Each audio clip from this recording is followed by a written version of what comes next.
Sean Sherman.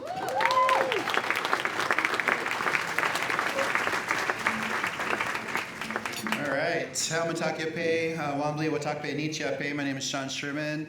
Hi, and good afternoon, everybody. It's wonderful to be back here at the amazing Dalcy restaurant. I feel like this is probably my 5th or 6th time at this one, so it's pretty exciting. Thanks so much for our gracious hosts and the whole team for their hospitality. It's such an honor to be hosting this year's Impact Award ceremony, and truly one of the highest honors in the U.S. And one of the very few honors that honor the change makers in our food systems and policy work. These awards are really personal to me. Back in 2019, I was given the Leadership Award for the work around my nonprofit, which is called NATIVS, or North American Traditional Indigenous Food Systems. And I can't tell you how meaningful that was for our nonprofit to be seen by the James Beard Foundation. That recognition allowed us to grow in ways beyond anything that we ever thought possible.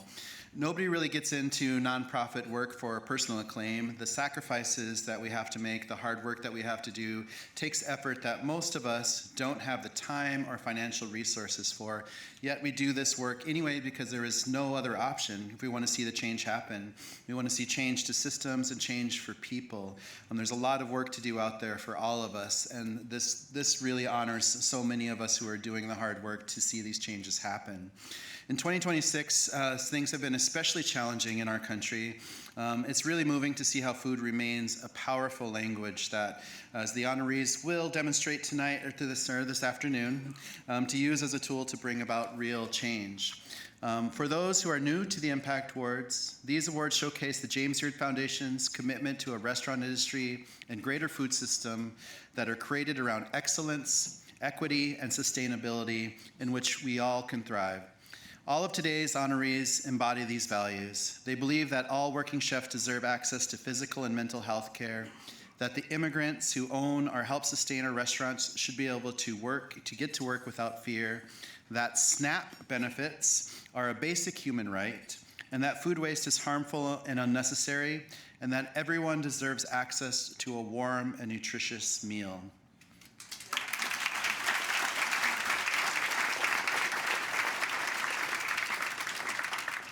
With that in mind, we'd love to get things started. Please welcome the outgoing chair of the Foundation's Board of Trustees Impact Committee, a James Beard Award winner and a fellow Julia Child Award winner, an advocate and industry leader and creator of some really great reels and amazing food, Chef Mary Sue Milliken. Good to see you. You too. Wow, thank you so much, Sean. Let's see. You have to be on the right page, yes. I'm never sure how my reels are landing, so I really appreciate that shout out. And before we get to the honorees, I just want to talk a little bit about Sean. He's a self-taught chef. He's spent his entire career doing something very radical, recovering what was almost lost. So he has a James Beard Award-winning cookbook, The Sous Chef's Indigenous Kitchen, and his just-released Turtle Island was nominated for a James Beard Award this year, along with only 2 other books. And his restaurant, Owamni, won the Best New Restaurant in 2022. So thank you for bringing the indigenous cuisine back to the center of the American food conversation where it belongs.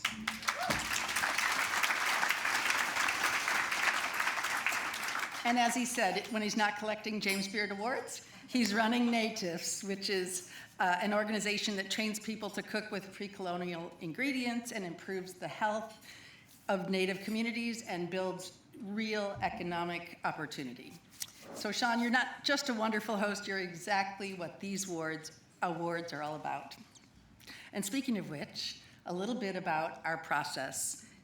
The James Beard Foundation's trustees have the awesome job of selecting honorees. And it's based on impact, demonstrated and sustained impact, real results, not just intentions. And so what we ask ourselves is, can this work really serve as a model? Can it scale? We feel that our role is to amplify what these honorees are doing and help turn promising initiatives into lasting change. So every winner today is a visionary who refuses to accept the world as it is. So let's meet the first one, Since 2015, the Southern Smoke Foundation has been asking a simple question that the restaurant industry, they're asking a simple question that the restaurant industry rarely asks, which is, what do you need? So from emergency grants for mental health, counseling, and they cover medical crises and natural disasters. They do all kinds of things for food and beverage workers when life falls apart. And they started out as a $181,000 per year organization back in 2015, by the way, before the pandemic, before the restaurant industry realized it was in so much crisis, which is really amazing to me. But they've grown to over $1.6 million in relief grants and counting. So let's watch a little video about the Southern Smoke Foundation.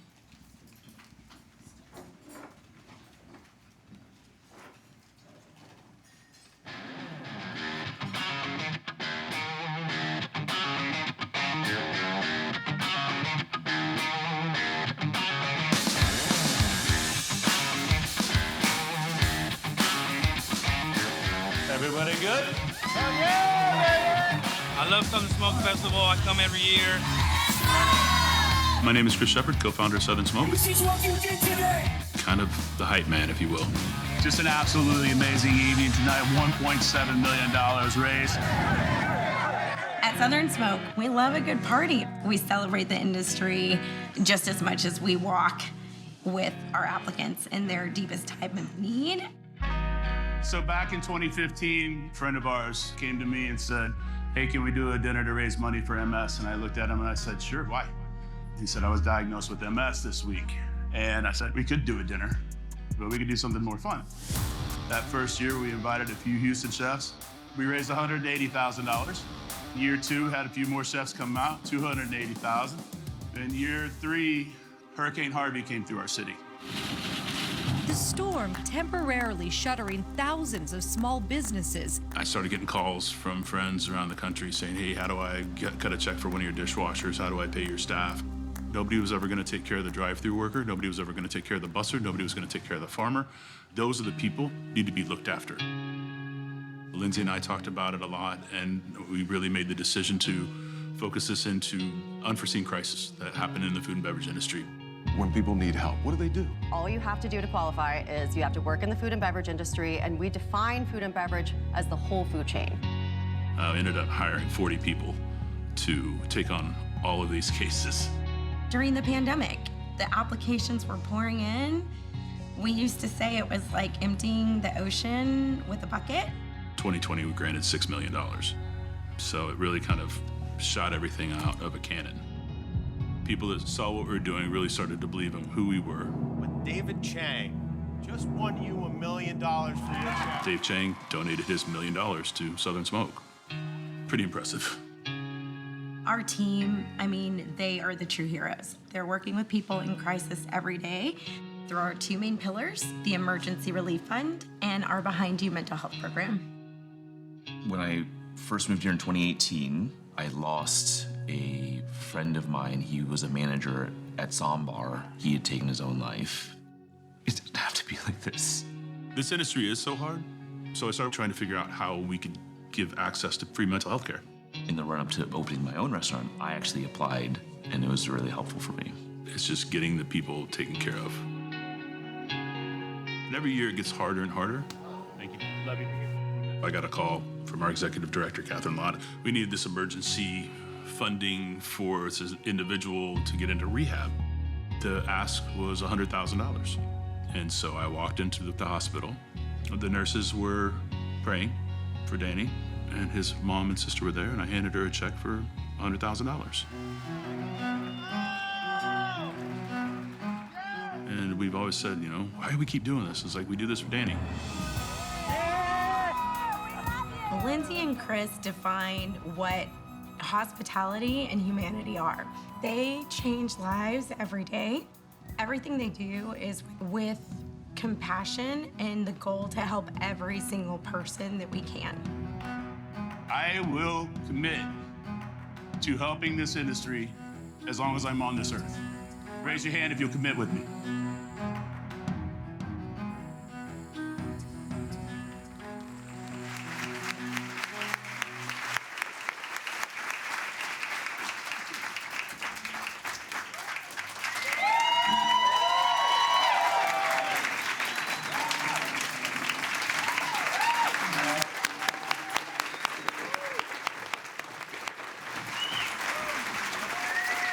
It's such an honor to present this award to Lindsey Brown and Chris Shepard of Southern Smoke.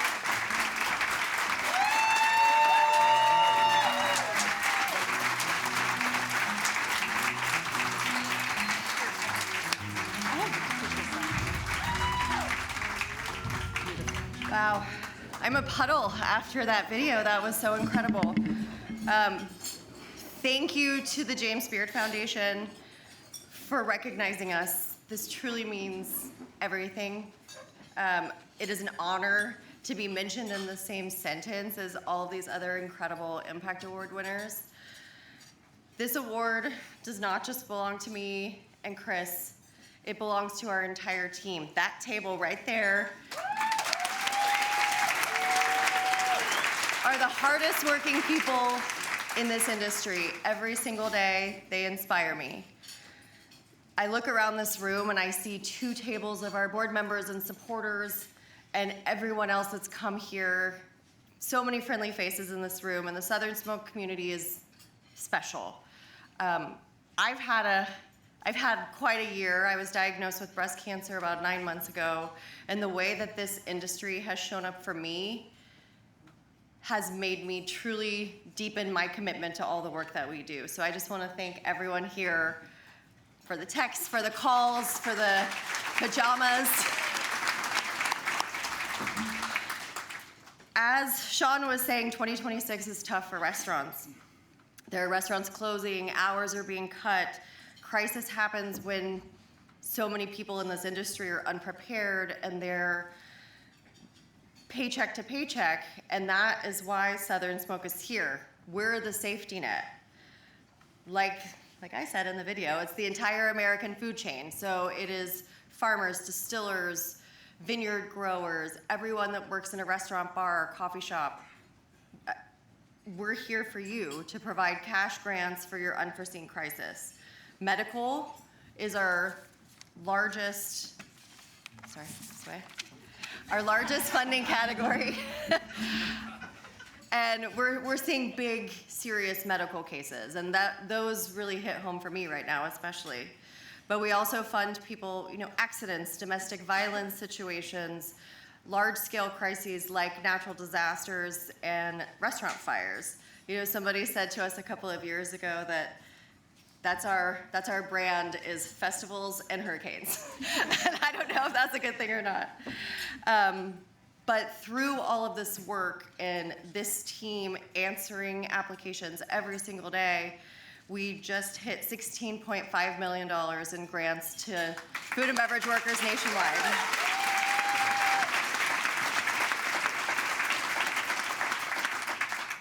Crisis and mental health go hand in hand, and we provide grants to universities whose clinical psychology program, they provide our no-cost counseling. It's no cost to the individual, and it's no cost to their employer. Eric Williams is in the room somewhere, and he has a great line that he tells his staff when they ask him for help. And he says, I am not qualified to answer your question, but I do know someone who is. And then he will hand them a Southern Smoke business card, and it's up to them, to apply, and we'll bring them into the mental health program. So it's our goal to have every single person in the industry to have access to mental health resources. By the end of this year, we'll have at 14 states, maybe more, plus DC. So we're really excited about that. So when the James Beard Foundation says our work matters, there's impact. That means that we're going to have increased awareness, more donations, but also more applications. We're going to expand into new states for mental health and ultimately provide more comprehensive support for the industry nationwide. I just want everyone in this room to know that we don't take this lightly, and this award means so much to us that we're going to do everything we can to live up to it. So thank you. I'm not as fancy. I don't write anything down. Thank you so much. I have a couple things that I always say, and it's very prevalent in this industry, and it's a way to unlock the door to a lot of people, and it's 2 words. It's "you good." And that, just walking through, I say it to staff constantly. I say it to our friends. I say it walking through restaurants. "You good?" And that is an open door. That is for people to ask or to say, "What do you mean by that?" Or, "Actually, no, we're not." That's the hand that you reach out to. And having a place now, over the past few years, to build and to continue building, to be able to answer that question when they're like, "I'm not good," it's like, I got somebody for you. I got something there for you. Don't worry about this. We as an industry can get through anything together. I said it on the video. I will commit my entire life to making sure that this industry is good. It takes all of us to do that, though. Every restaurant, every diner, every person that goes out to sit down that puts liquid or food into their mouth, we have to commit to changing this industry for the better. Every day, we sew that safety net just one more piece. So, thank you. Clear eyes, full hearts, can't lose.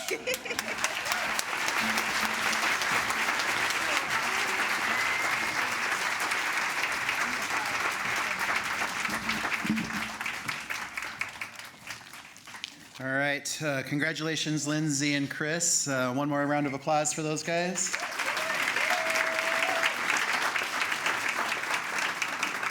All right, our next recipient is CHIRLA, or the Coalition for Humane Immigrant Rights. Since 1999, CHIRLA has been working tirelessly to win in-state tuition for undocumented immigrant students and to establish day laborer job centers, as well as leading efforts to allow all California drivers to obtain driver's licenses. And, off script just a little bit, this work is so important because in the restaurant industry, especially in Minneapolis, after we just barely survived Operation Metro Surge, it's really important for us to stand up and to protect the rights of our immigrants. It was really intense to see some of my own employees being targeted and violently abducted because of just the racial profiling that we were seeing so aggressively from ICE agents. So we have a lot of work to do, and I really think this is an important award for a really important group. Now more than ever, CHIRLA's work has proven to be critical, fighting for comprehensive immigration reform, including legalization with a path to citizenship, and the protection of civil labor rights. Let's learn more about CHIRLA's essential work through this video.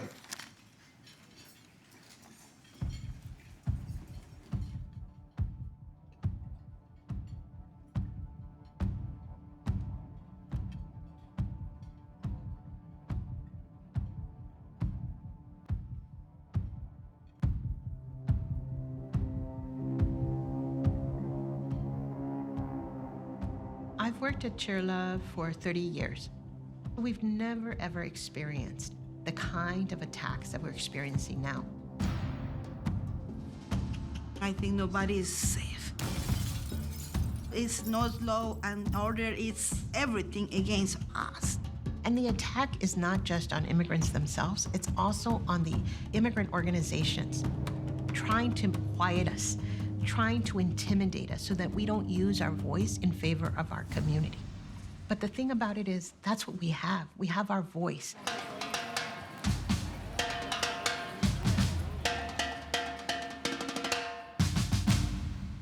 Merecemos respeto y la libertad de poder estar con nuestras familias, de poder estar libres y a salvos sin miedo de miedo de ser deportados.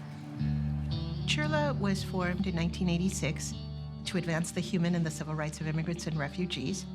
I started as a volunteer in 1995 at the height of Proposition 187 here in California. Congress was debating at the time, trying to criminalize being an immigrant, and CHIRLA was at the forefront there. We also educate immigrants about their rights as workers. CHIRLA continues to organize day laborers, domestic workers, in order for workers to actually be paid a fair day's wage, because independent of their immigration status, you are protected by labor law. We've done so many walks. We've joined coalitions, created coalitions, because we understand that there's powers in numbers, powers in organizing. What it looks like is not just finding the people, but also asking them questions, and if they're ready, to come forward. Testimonies really is what gets to people's hearts and minds. On 2012, my son has a deportation order. In that moment, Angelica told us, wait, we will help you. And it was in 2014 that we received the answer that my kid can stay here. Estuve 98 días detenido. Lo peor que me pudo pasar ahí fue un intento de abuso sexual hacia mi persona. Por un plato de comida quisieron quitarme la vida. Y gracias primero a Dios, a doña Angélica, lo que doña Angélica Salas y la organización CHIRLA hacen por los migrantes no tiene precio. In these times, there has been challenges to organizing people, as well as we're seeing opportunities, and we've seen new allies come together. And we haven't seen that level of engagement in a long time. And so while the attacks are so severe, what I see people stand up in their courage, stand up with empathetic anger, and fight back.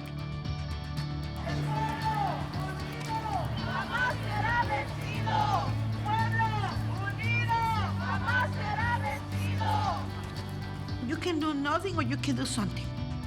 And I prefer do something.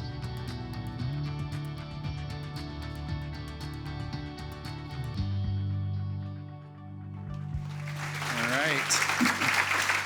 So now it's my great honor to present the James Beard Foundation Impact Award to Jeanette Sanipatin of the Coalition of Humane Immigrant Rights.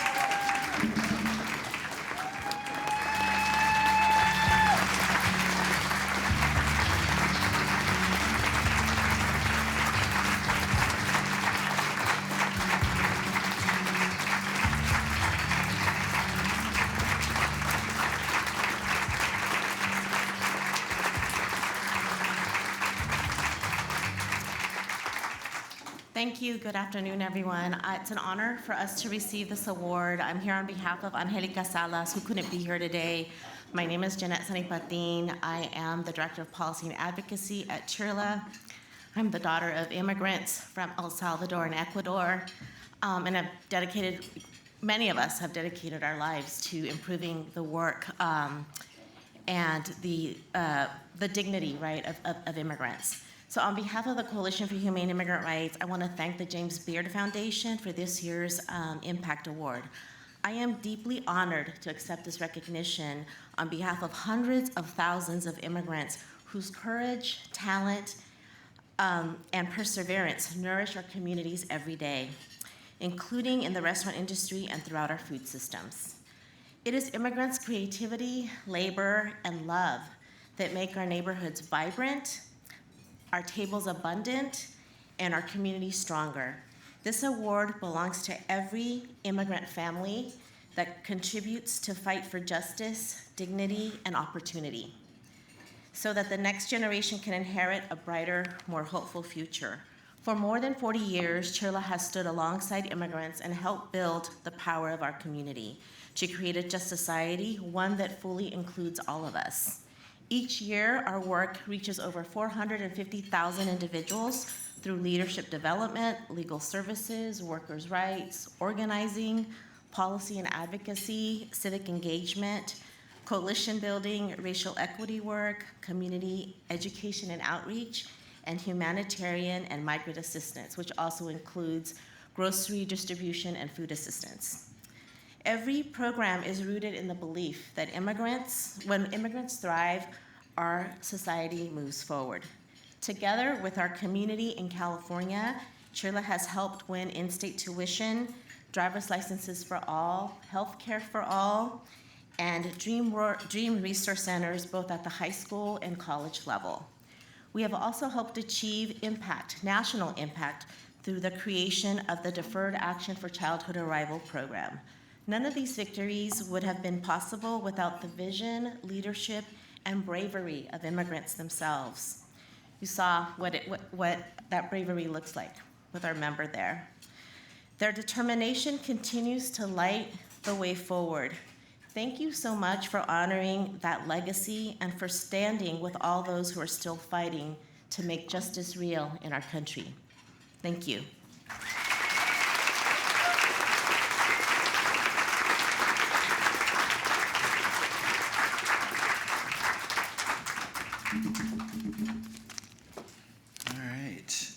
All right, to introduce our next honoree and talk a little bit about what's on the horizon for the organization behind it all, please welcome JBF trustee and the new chair of the Foundation's Impact Committee, Alan Teller.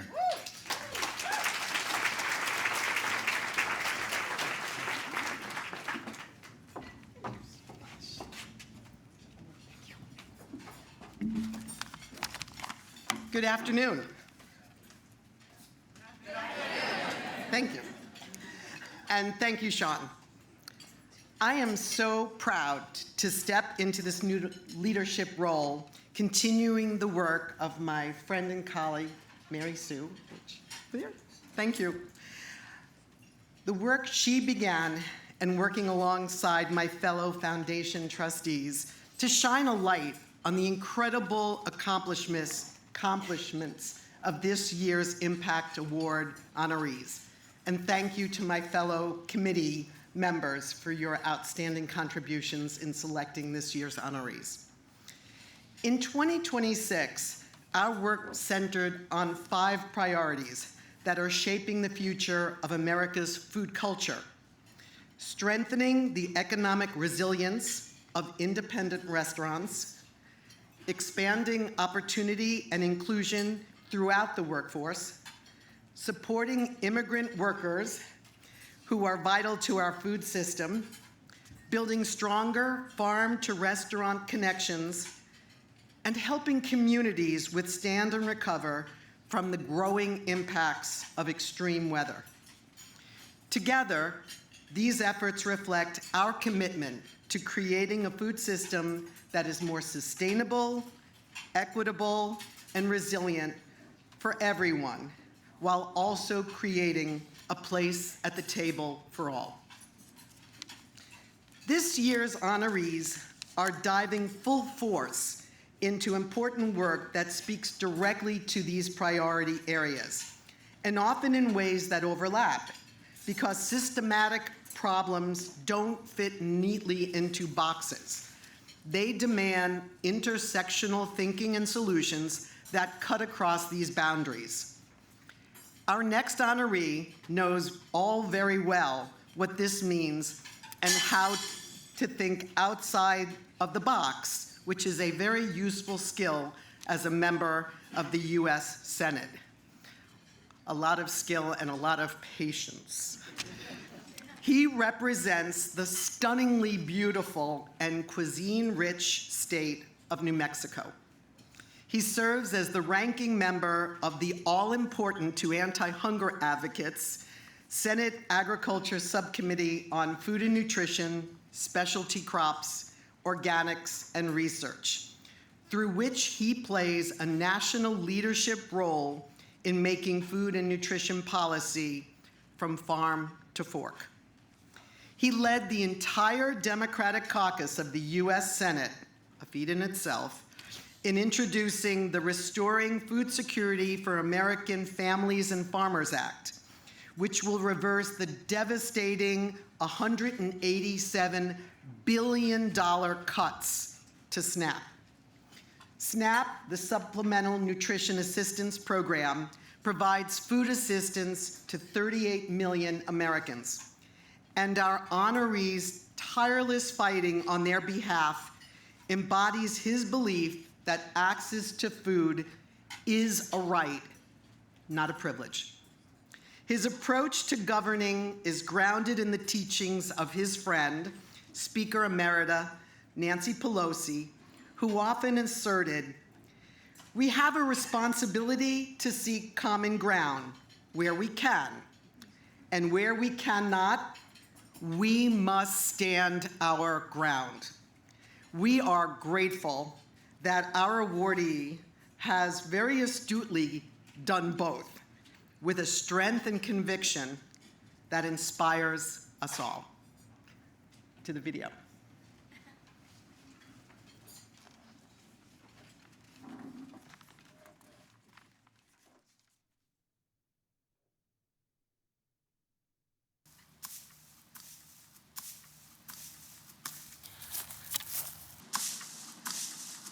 What in the world are you doing?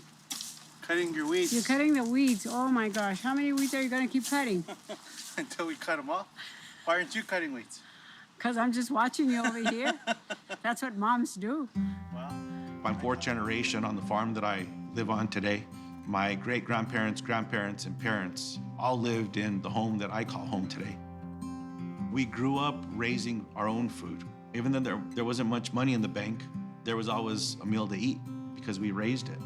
And it wasn't just the food that we raised for ourselves. That food would be given to neighbors and friends, and the garden that produced so much good chili and tomatoes and cucumbers that we enjoyed as kids was shared with 2 other families. Ben Ray is New Mexico's son. He emulates everything that we talk about, our families, our traditions, our culture. Treating people with respect and dignity is how I was raised. And having access to food, that's dignity. For the past 50 years, the United States of America has maintained a bipartisan promise to feed our children, our veterans, our seniors, and our working families. This bill betrays that promise. We are in the middle of a hunger crisis. Last summer, Congress actually cut $187 billion from the SNAP program. SNAP puts food on the table for 42 million people across the country. They're not strangers. These are friends that we all know, co-workers, people that we might go to church with. Now, millions of people are going hungry because of a choice that was made, a very cruel choice, an ignorant choice, and it's become a partisan issue. This is a matter of life or death for so many families. Despite how hard we're working, food banks cannot take the place of the SNAP program. SNAP can provide 9 times the amount of meals as the entire nationwide food bank network. So protecting SNAP and strengthening SNAP are key, and there has been no better champion of that than Senator Ben Ray Luján. With this motion, I'm offering my colleagues the opportunity to step away from these devastating cuts to show our fellow Americans that in this country, we care for our friends, family, and neighbors who need support. He has just been an incredible voice in trying to build the nation free from hunger. Lowering costs for the American people is something that matters to me, and it's something that I've been leading. Not just access to food, but food that you can afford and food that's nutritious as well. With his leadership in Agriculture Committee, he makes sure that he's asking the hard questions, that he's putting those in this administration to task, talking about the water security and our tribal needs and our cultural needs. He is that voice for us. In America, the wealthiest country in the world, there's no reason that we should have people going hungry. It's a choice. Whether it's in the United States Senate or it's at that little farm I still call home in New Mexico, wherever it is, we're gonna stand up and fight, we're gonna make a difference.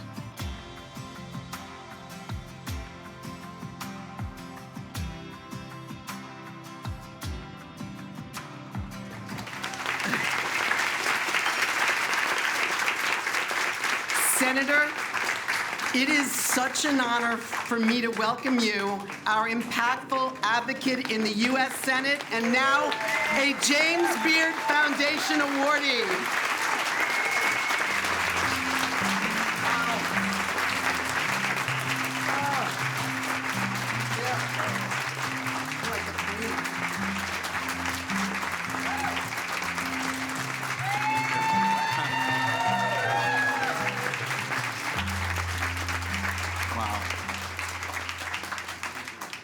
This is one of those rooms.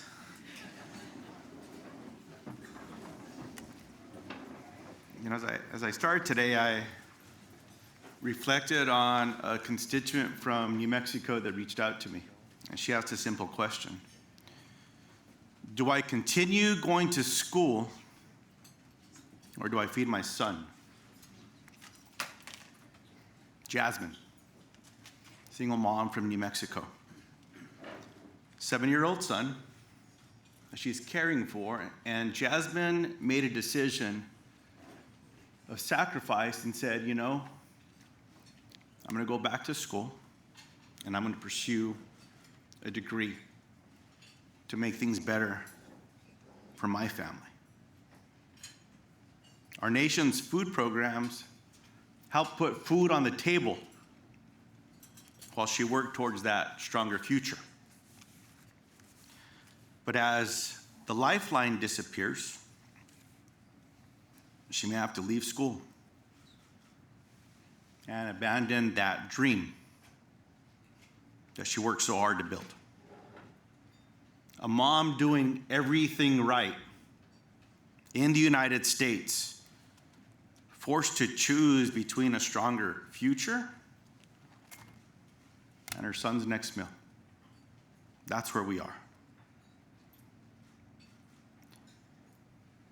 You know, Lindsay,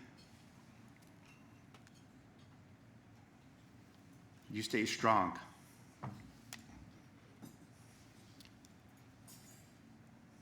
Hmm. 4 years ago, I survived a stroke.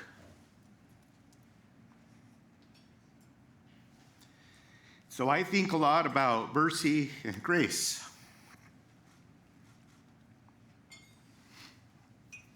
And Lindsay, I'm sure with everyone that's been in your life, you've seen a lot of grace and people. How we treat one another is a reflection of our individual character. And I really believe we need more mercy and grace in all the decisions we make every day. So in Dorothea, John, it's kind of fun calling you John. Dana and Jesse, Chef Chris, Lindsay, and Jeanette, and Angelica, because I know she can hear us. I see it. Mercy and grace shows up in the choices that we make every day. And I'm given hope by this room. The choice to help someone or look away. These are choices we make every day. The choice to feed a neighbor who's in need. And simply the choice to leave things better than we found them. Now, during some of the darkest days in the United States, including COVID, there was a choice made to make sure people had access to food, led by mercy and grace. Now, many people in this room, you kept people fed. You cared about communities. You reminded families that they were not alone. Everyone in this room understands something that can be easily forgotten. Food insecurity can happen to any of us. The fear of an empty pantry is something no family should ever have to carry, especially in the United States of America. That's why the choices we make matter. The people in this room inspire me because you chose and you continue to choose right over wrong. Many of my colleagues in Washington, D.C. made a different decision.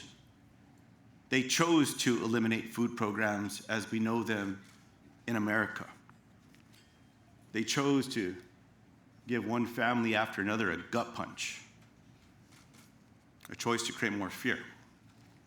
Now, I believe we're called to make a different choice, a choice rooted in mercy and grace, a choice that recognizes the dignity and worth of every person. And I'm reminded every day that behind every budget, every vote, every conversation, every action that we take as we're honored to serve in the Senate or in that entrusted role, being elected by people, that behind every choice we make, there's someone behind it, someone that's impacted. When I was chatting with the team, and Katie, you didn't get recognition, but if I could just ask everyone to put their hands together for Katie, who's here.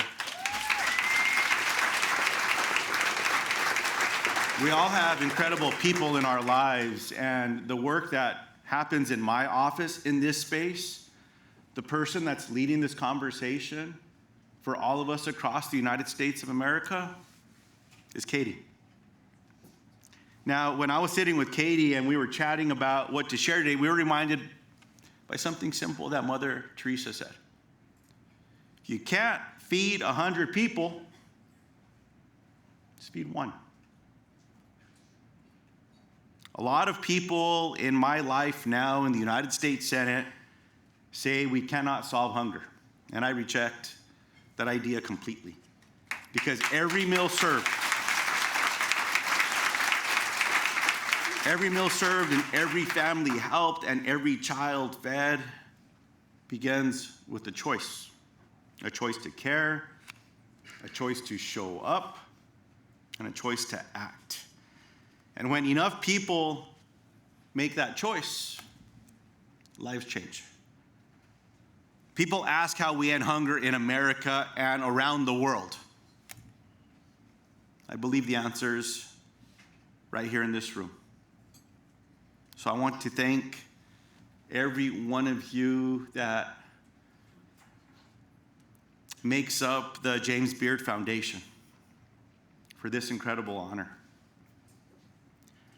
for recognizing the real champions in the world, the others who are being recognized here, who are changing lives every day. And to everyone here, thank you for embracing grace and for embracing mercy. Simply choosing the difference between right and wrong. Thank you for this incredible honor, everybody.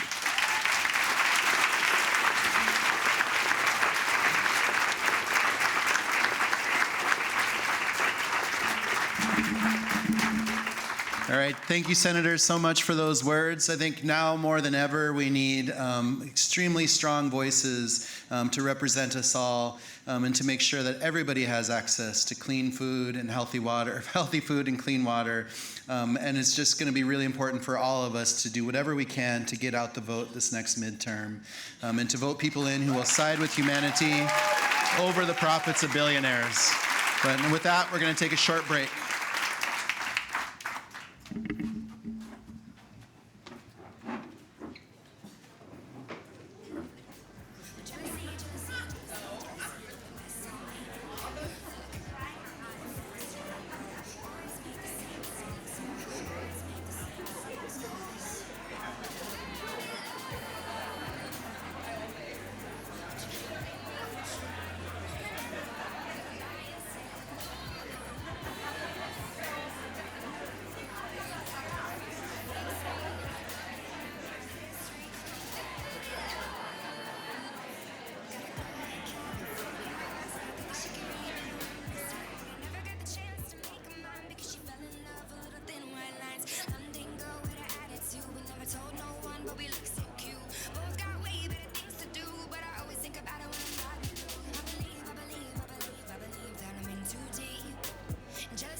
Please welcome back your host, Chef Sean Sherman.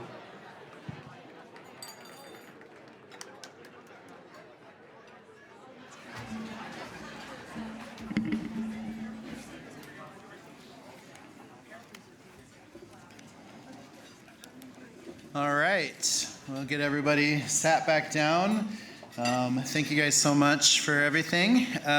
So our next Impact Award recognizes the nation's leading nonprofit dedicated to ending food loss and waste in America. By producing major reports and tools on food waste in the U.S., ReFed has been able to offer up real solutions in a culture where 120 billion pounds of food go to waste every single year. In bringing together businesses, nonprofits, funders, and policymakers, they've been able to coordinate action across the supply chain to bring about actual practical change. Let's take a look.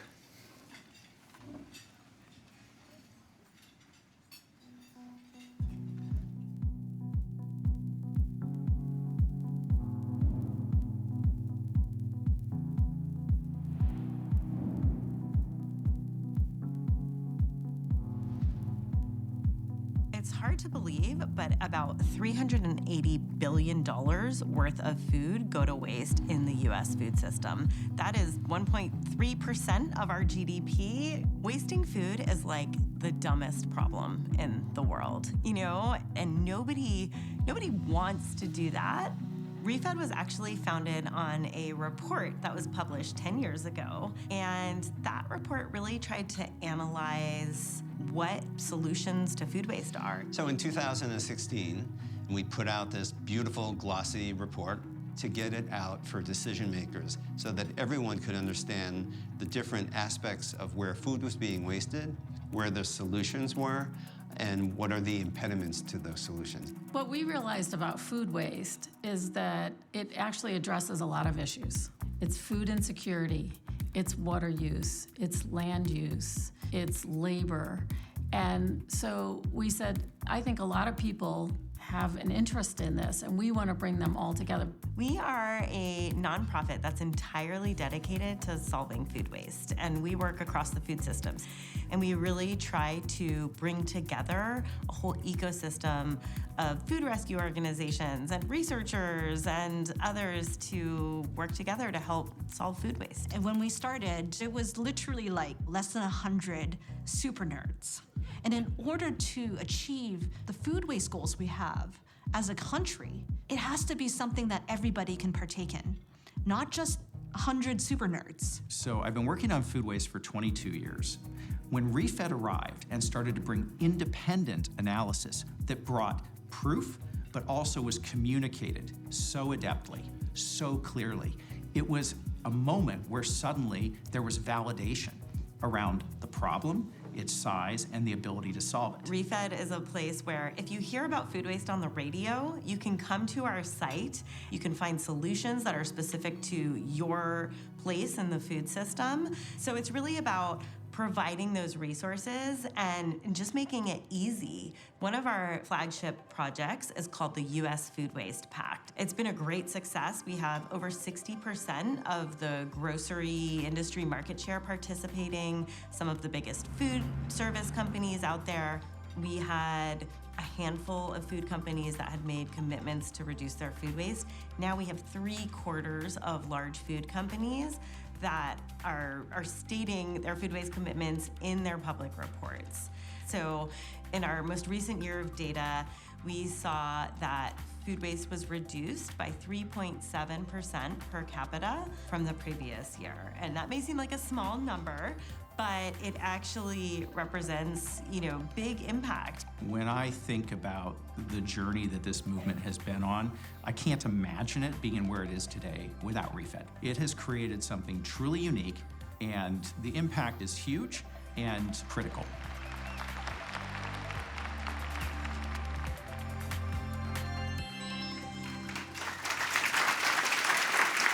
Please welcome from ReFed Executive Director Dana Gunders and co-founders Jesse and Betsy Fink and Board Chair Pamela Murphy.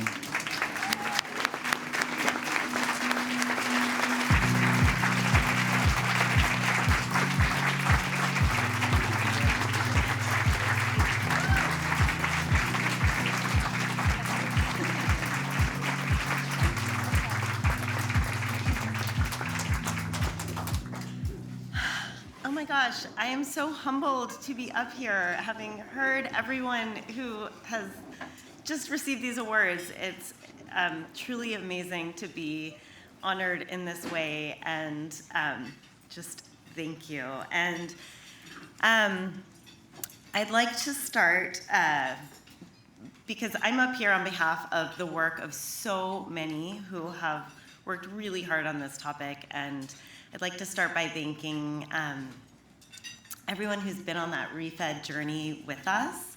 And that certainly starts with Jesse and Betsy Fink, our co-founders, with Pamela Murphy, our board chair, with Ida Posner, our board member, backer, champion, as well as our phenomenal Whip Smart team at refed, our funders who have trusted us and believed in the work for the last 10 years, and to what we like to call the big tent, which is the community of just thousands of people out there, many in the culinary community, who are working on this topic. I would also like to thank the James Beard Foundation for this recognition, but really for just seeing that the impact of reducing food waste is so much bigger than the food itself. And just to give you a sense, we all know a lot of food goes to waste out there, but to give you a sense, if you were to grow all of that food in one place, it would take a farm the size of California and New York combined. And you'd grow food all year long and water it. It would take tons and tons of water. And when you harvested it, it would fill a semi-truck every 20 seconds all year long. And those trucks would drive around the country, except instead of going to feed people, they would go straight to a landfill where the food would rot and emit methane, which is a powerful greenhouse gas.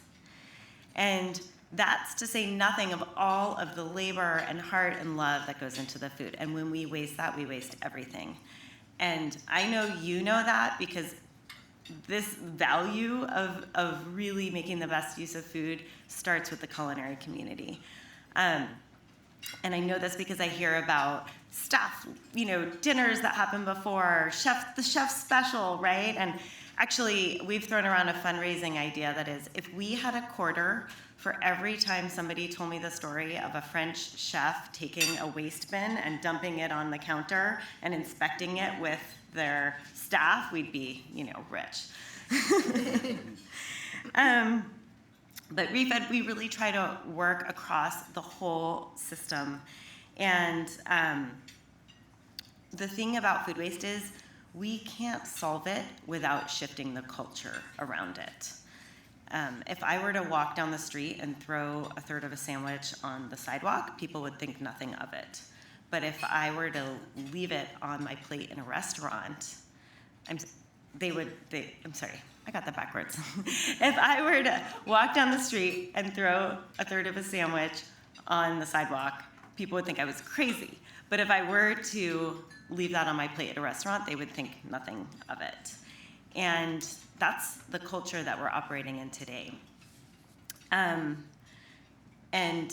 you in the culinary community are the perfect ambassadors to change that, because you set the tone for our food culture. You do that through delighting and inspiring people with your food, but also through influencing and educating everyone on how to eat, on how to cook, and that's a huge opportunity. We kind of see you as like the sexy megaphone that we need to really turn this around. And so in receiving this award from the James Beard Foundation, like the epicenter of the culinary community, or at least one of them, we're just so thrilled to see you on this mission with us. And we could not be more excited to collaborate, to learn from you, and hope that you all are, willing to be that megaphone and, willing to try things in whatever your restaurant or media allow, and we can't wait to collaborate with you all. Thank you.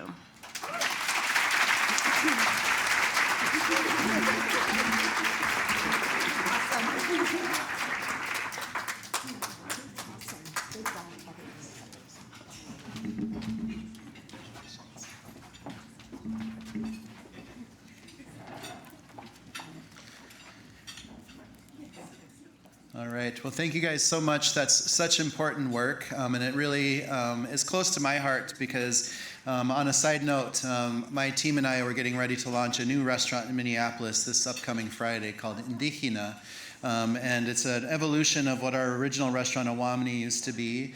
And one of the things that really inspired us was taking my culinary team down to Mexico City, which is an amazing food scene if you haven't been. And visiting and working with a special restaurant down there called Baldio, who does zero waste in the restaurant. And that really impacted the culinary team. So we're actually taking our first steps to work our restaurant towards zero waste, which is going to take a little time because it's kind of crazy how hard it is to move in that direction, to get away from single-use plastics and to figure out what kind of interesting things we can do with some of the byproducts of the foods that we're creating. So we're doing a lot of fermentation. We're taking things like stems from the Guajillo chili peppers and making really cool ferments and just making cool sauces. And there's all sorts of creative things, even taking our spent ground coffee and turning that into a food-grade ink that we can use to imprint the tortillas that we make fresh at the restaurant. And so we're just coming up with a bunch of fun ways to consider how food waste is impacting us personally in our restaurant and how we can take steps to being able to do that. But it's really important to have leaders like you guys out there kind of just showing us the way and putting out all that information of what's possible. But now to present our final award, the CEO of the James Beard Foundation, I'd like to introduce and have on stage, Claire Reichenbach.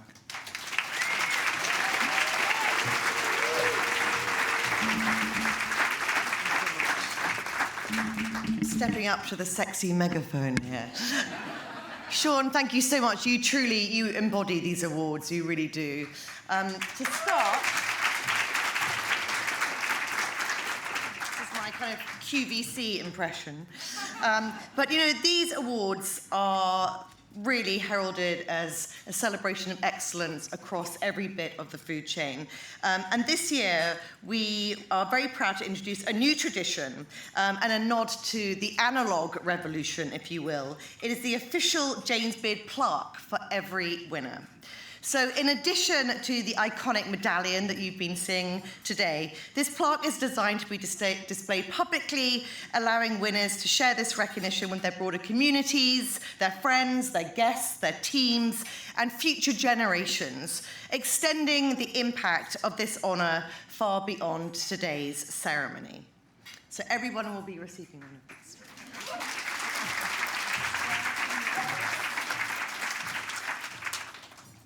Okay, but now I'd like to turn back to recognizing today's leaders redefining the food culture. What is evident from today's incredible honorees? I mean, what an extraordinary group. I've just been crying all the way through this.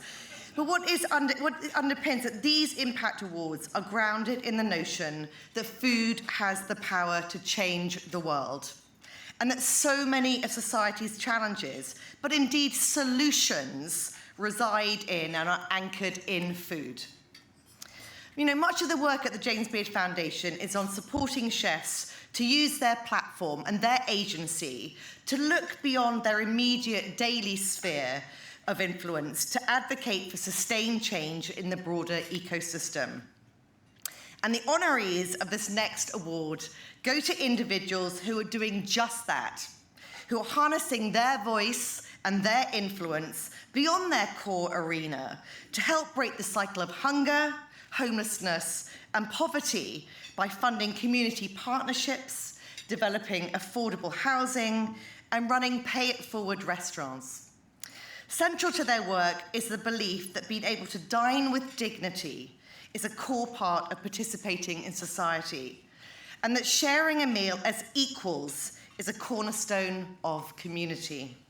Let's take a look at the video.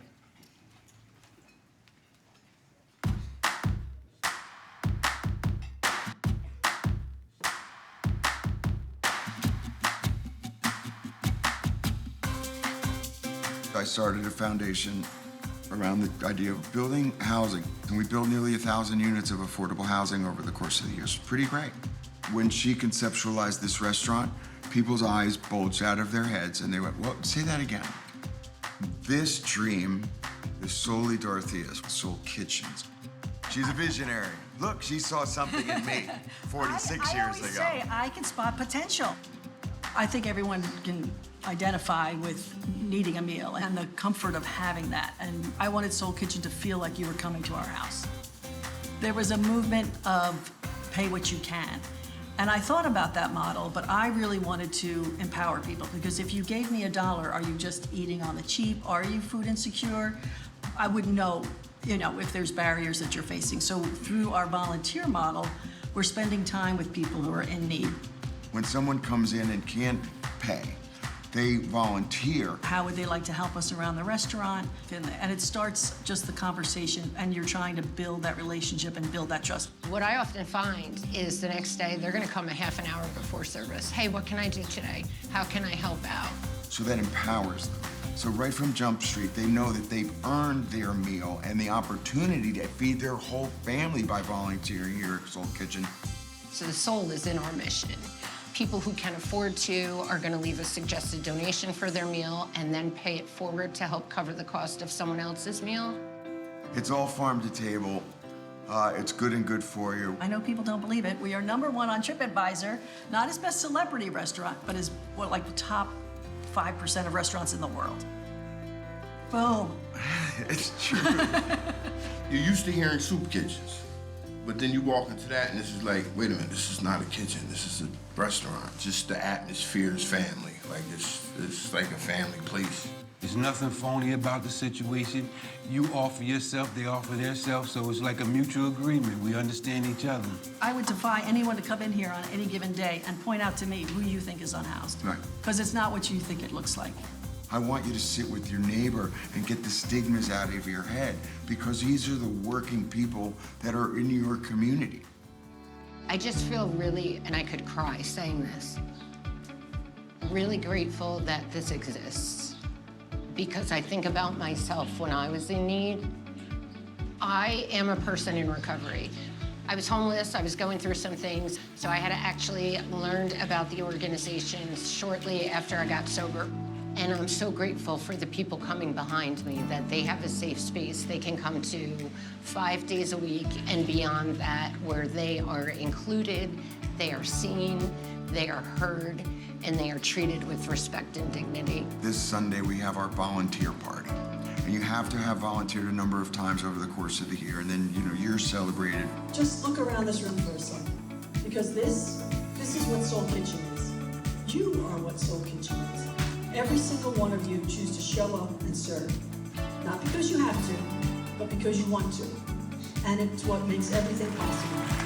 I think that there's such a deep gratitude and humility in what the work has taught us and brought us.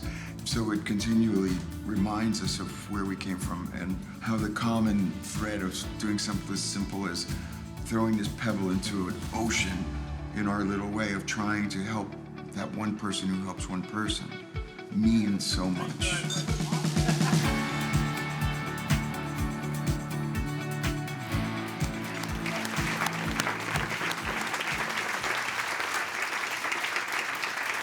So I am thrilled to present our 5th and final 2026 James Beard Foundation Impact Award to Dorothea and John Bon Jovi and their JBJ Soul Foundation.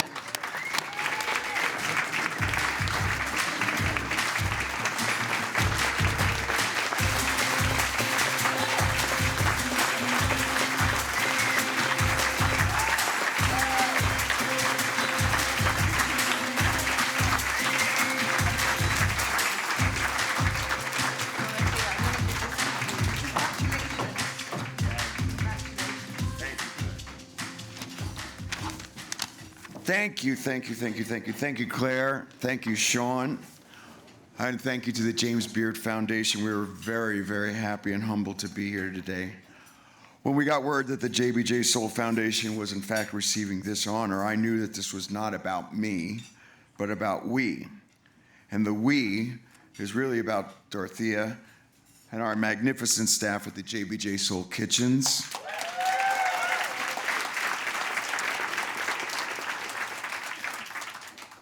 This was an extension of the foundation in 2008. This was absolutely and totally Dorothea's brainchild. She conceptualized this unique model, and for the last 15 years has worked every single day to make a difference. So please allow me the opportunity to introduce our founder, our leader, and my wife, Dorothea Bon Jovi. Thank you, thank you. That video made me cry. It was so beautiful. I don't need to tell you, running a restaurant is hard. Running JBJ Soul Kitchen is something else entirely. We are a social program disguised as a restaurant, building the plane as we fly it. But we are also building community. You can feel it when you're there. Our staff works to make lives a little better, a little brighter. Some days are joyful, watching a previously unhoused guest receive the keys to their own home, or connecting someone to a job that actually pays them a living wage. And yes, some days are heartbreaking, watching someone you believed in slip back into hardship. But it's also devastating when the work itself gets questioned, or worse, misrepresented. Because the real cost isn't to our program, it's to the people we serve. Neighbors who are already struggling, like that mom who has to choose between going to school or feeding her kid. Those are our guests. They work in hospitality, they're single parents. A lot of them are working, they just can't make ends meet. But too often, they are reduced to labels, statistics, like problems to be solved, rather than human beings with dignity and dreams. But when fear and mistrust take root, we push those in need further into the shadows. But through it all, our Soul Kitchen staff shows up and they shine. I share this award with all the chefs, cooks, and staff, and most importantly, the guests, who over all the years have shaped and impacted our mission. I'm humbled to be recognized here today alongside with so many extraordinary award winners, past and present. I accept this award on behalf of the amazing staff at the Soul Kitchen and the Foundation, sitting right out there today. We brought everybody with us. You are the people that do the heavy lifting every day, always making it look easy and always making me look good. It's an honor to work beside all of you. They are among the most caring and compassionate people I know, equally resilient, tenacious, and fierce in their loyalty and commitment to our mission, that all are welcome at our table. Thank you.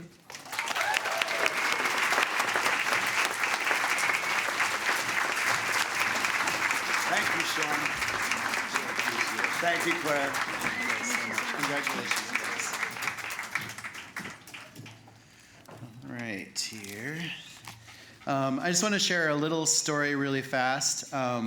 Somewhere in a closet on Pine Ridge Reservation exists a VHS tape of 13-year-old me and my cousins filming ourselves, trying to recreate the music video Living on a Prayer. Myself starring as John Bon Jovi. And so if you ever asked yourself what would a bunch of 80s Lakota Res kids do with a camcorder, we tried to be John Bon Jovi. So I just wanted to share that. But I want to welcome the Foundation's Chief Growth Officer, Erica Helms, to the stage to say a few words. Thank you, Chef Sean. And thank you all for being with us. What an inspiring afternoon. I want to take a moment to recognize the partners whose support makes this award weekend possible.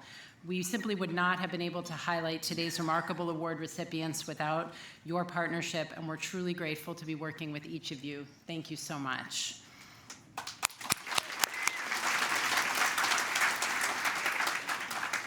Today's Impact Awards, which are administered by our Board of Trustees, are an expression of the education and advocacy work that JBF does all year round to help chefs and hospitality professionals move our industry forward.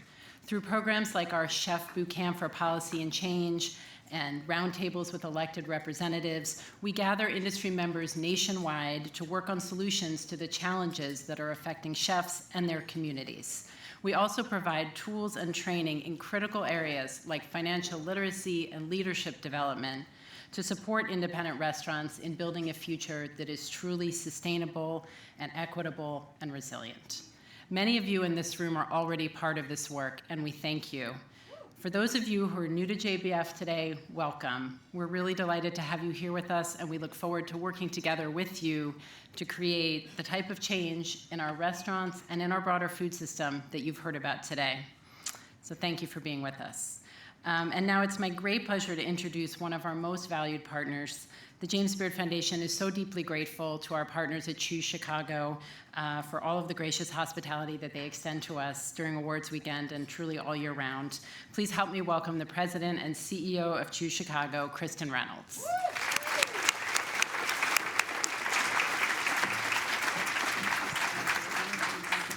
Thank you. All right, I'm going to close it out for us today. What an incredible event. This is my first time being at this event. I've been at the James Beard last year, but this is my first time at this event. And it's so incredible for so many reasons. But in case you didn't know, Choose Chicago is the official destination marketing organization for the city of Chicago. Our mission is simple.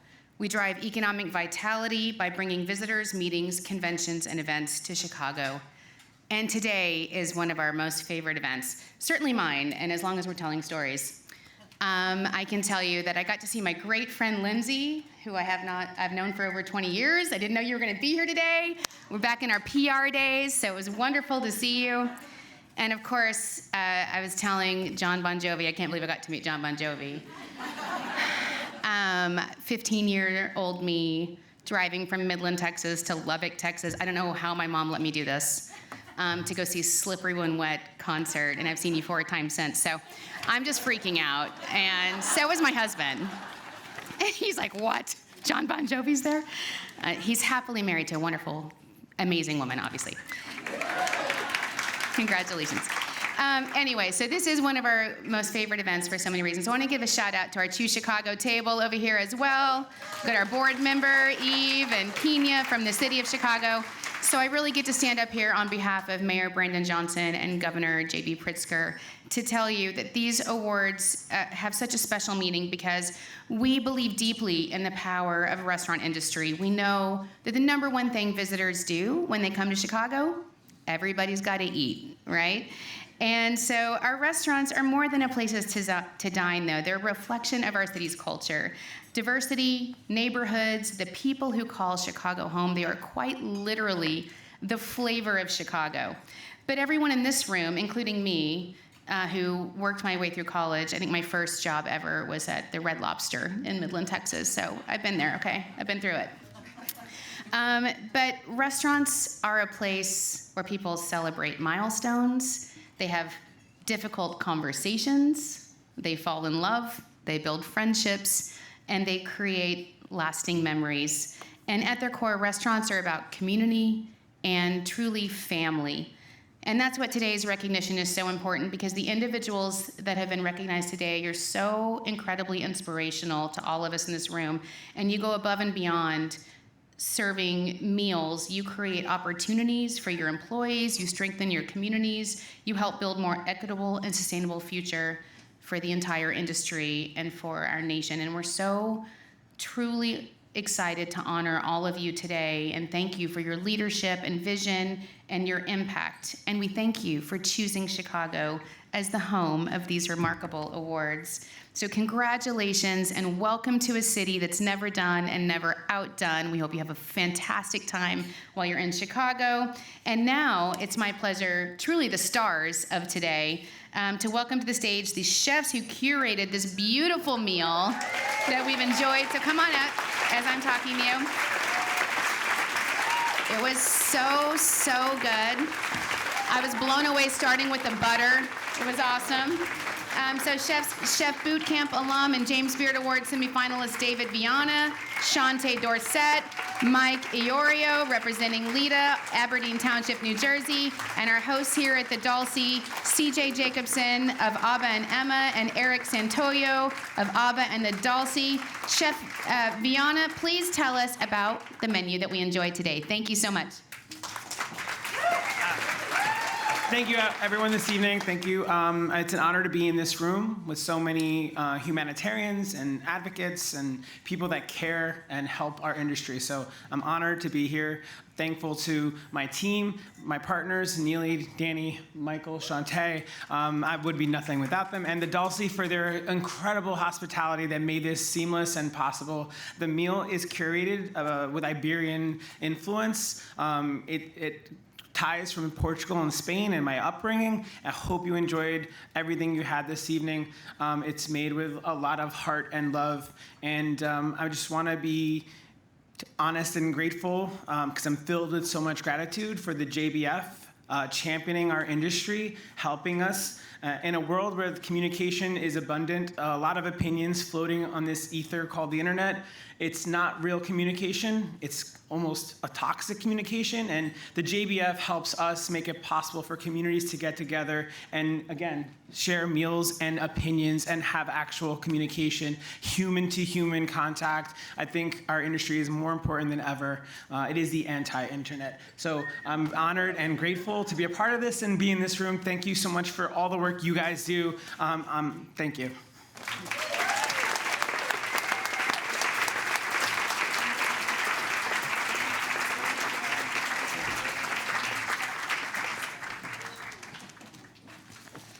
All right. Thank you, Chef David, and thank you for all the chefs for this incredible meal. We still have dessert coming out, so make sure to stick around for the wonderful dessert that'll be out on the tables in just a moment. Most chefs begin their career simply because they love food and feeding people. And along the way, many of us develop a greater sense of purpose because we are so connected to our community, from our employers and our purveyors to our dinners and neighbors, and witness everything that stands in the way of people thriving. So because we chefs love nothing more than to step into action, we set out to create or lend our voice to solutions to make change and to making everyone's world, small and big, a little bit better. That's why, and that's been my journey personally, and that's why I'm always inspired by changemakers like the ones we've honored today for these awards. Let's give it one more round of applause for all the awardees.